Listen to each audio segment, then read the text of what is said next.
So I got home from my New Hampshire 2-week hiking vacation 2 days ago in the rain. Yesterday it rained all day. So I was not able to take the truck camper out of the truck, or I wasn't going to take the truck camper out of the truck in the rain. So today is a beautiful sunny day, and I am going to show you how to take the truck camper out of the truck. It was a learning lesson for me when I did it, when I got the truck camper. So I figure I can show you how they're actually held in and how you take them out. So let's get started. So the first thing you do is you find a location you want the truck at, or the camper at, because you can't move it once it's out of the truck, obviously.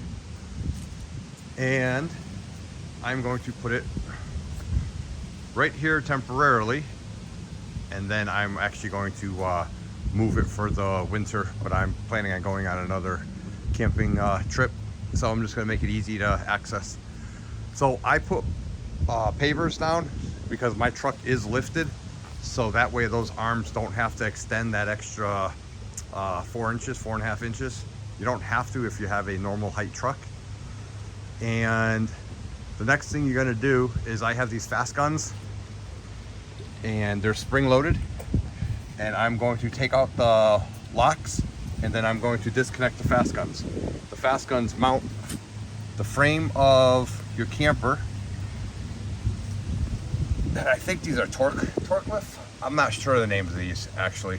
Oh, these are the fast guns are torque lift. That's manufacturer. And then these are frame mounts. They actually mount to the frame directly itself, so nothing is on the cheap rusted truck beds and stuff like that. It's actually directly to the frame.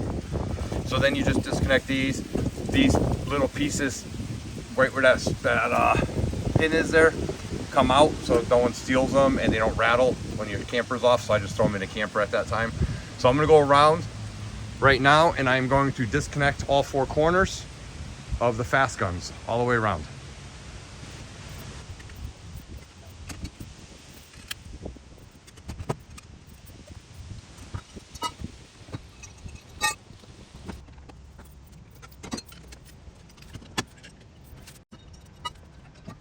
So the next step is lowering all 4 legs. Being that I'm home, I shouldn't have to run my generator. I plugged an extension cord into the power box, or the power of the camper. It is only a 110, but the battery's fully charged because I had it plugged in for the last 2 days, so it should be enough. So these jacks are remote controlled. You could do all individual or all up or all down right there. They don't go up exactly the same, so you got to keep an eye on it and fine tune it.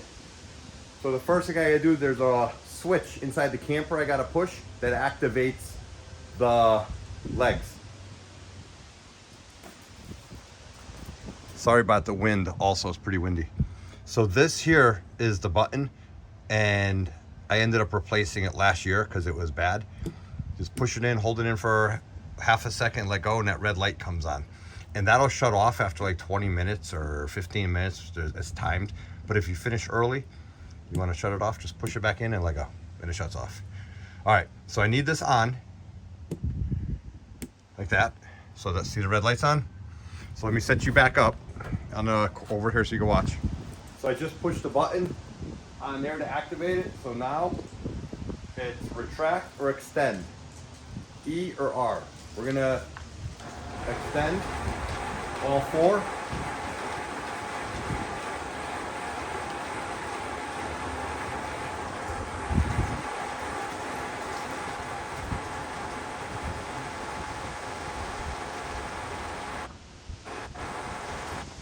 I don't know if you can see, but that jack is already touching. That one has about 2 inches. The front has about 6 inches. So now I just keep an eye on it, I'll get them all to touch.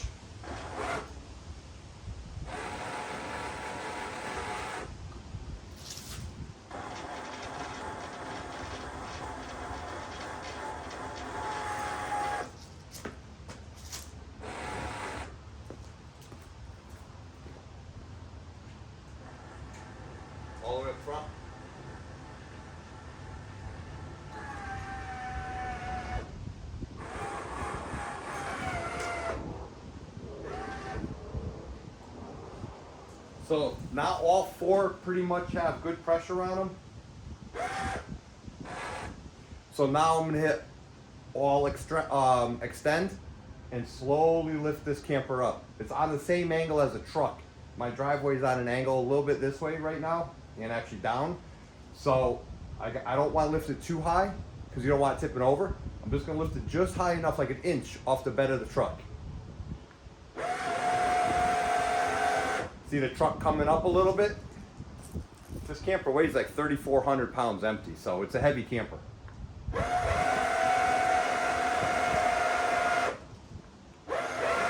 And I'm making sure all four legs have weight on them.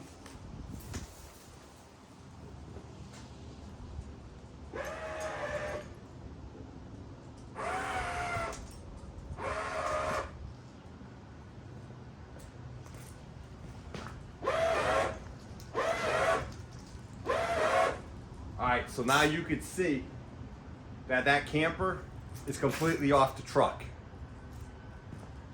So now I got to disconnect the truck wires that go to the lights, the brake lights and reverse lights.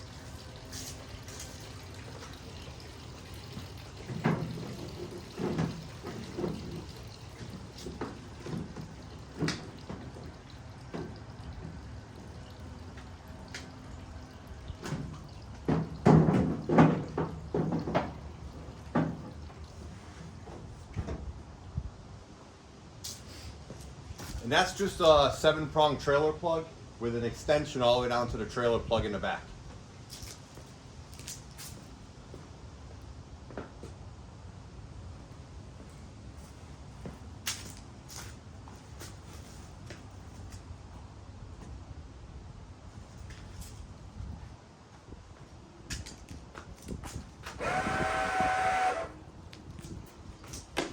Okay, so the truck should be free and clear to slowly pull straight out. So we're going to pull forward.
Now the most important thing to me, I think, is to try to get this down slowly but quickly as possible, but very slowly, taking your time to make sure. It's kind of contradictive statement there. Quickly as possible because it's dangerous to tip over up there or a leg to fail. So get it down, but you can't go fast because you got to make sure it comes down nice and even. So now I'll hit retract all, and you'll see it come down. So I brought you out front. So now you can see the actual camper's on an angle. So I'm going to take the driver's side. I'm going to lower that driver's side down. Try to get it level.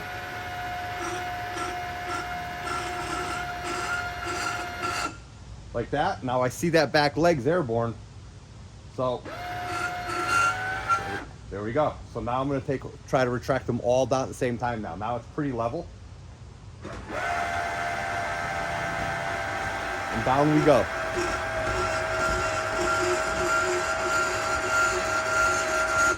Okay, now you see that back one's airborne. So now I gotta lower this one or that back one there. I'll do that back one to get it down. Oh, timer shut off. Let me go reset the timer.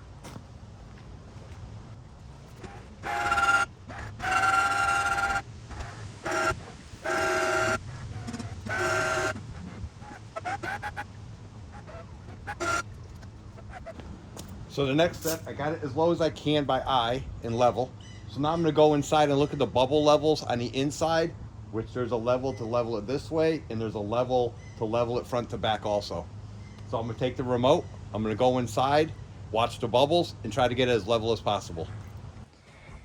So inside the truck camper, I have a level.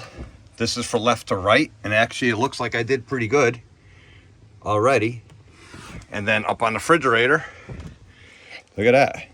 I have a bubble level front to back. So front to back is perfect. And left to right, it could use a little adjustment. So it says driver's side is high.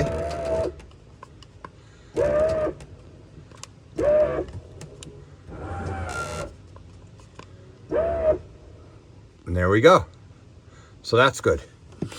So the next thing I do is I go back outside because I just adjusted them without looking at them.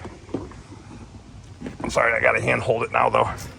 And I make sure all four legs, see there's like almost no pressure on this one. So this is right rear. So I'm gonna extend it just a little bit. Now, sounds like this one doesn't have a lot of pressure on it either. No, that one's good. So that's good. Go to this front one. That one definitely has pressure on it. Come to this back one. All right, this back one does not have a lot of pressure on it. And if you see, the jack hits this, it pops it out. So what I am going to do is I'm gonna raise this one up just to make sure it's not touching and binding on here. I gotta fix this. That's gonna be another repair job there. But that's the camper. So it is completely out of the truck. And one thing I do have to do is I always forget. So I'm gonna do this next. I gotta take my license plate off the camper and put it back on the back of my truck. Right there. So for the remote wires, this is all this is. You can see it now. It's an extension and it plugs into your trailer or your trailer jack right there. So, and I keep it in the truck bed all the time, year round. I'll zip tie it back up over there so it doesn't fall out. These are the cables to the dump bed when the dump bed is mounted in. And these are those horse stall mats that I told you I use as a guide. It cushions it, gives me a 1/2 inch of clearance height. I take soapstone, I make a center line. And then that way, when I back the camper up, I have a center mark on the camper. I can kind of help guide it. It's 4 feet wide and the camper itself is 4 feet wide. So basically this gets me close and then I stick my head in on this side and I make sure, I keep getting out and make sure the square box of the camper, I'll turn around in a minute, is right up along this edge. And that'll get me pretty darn close within a 1/2 inch of the camper being centered in the truck, which is really good. I'm happy if it's a 1/2 inch within plus or minus. So, but yep. So next step is I have to empty the camper of all the camping stuff. All my clothing is already out of there and the linen. I just got to take all the food, drain all the water tanks because I never leave water in it. And then I got some repair work to do on this. So I'm gonna put a new battery in it. I'll explain in another video, but I'll be doing a little plumbing work and I'll be doing switching out batteries again. I'm switching over to lithium. So, all right, well, camper's out. Vacation is officially over. Thanks for watching.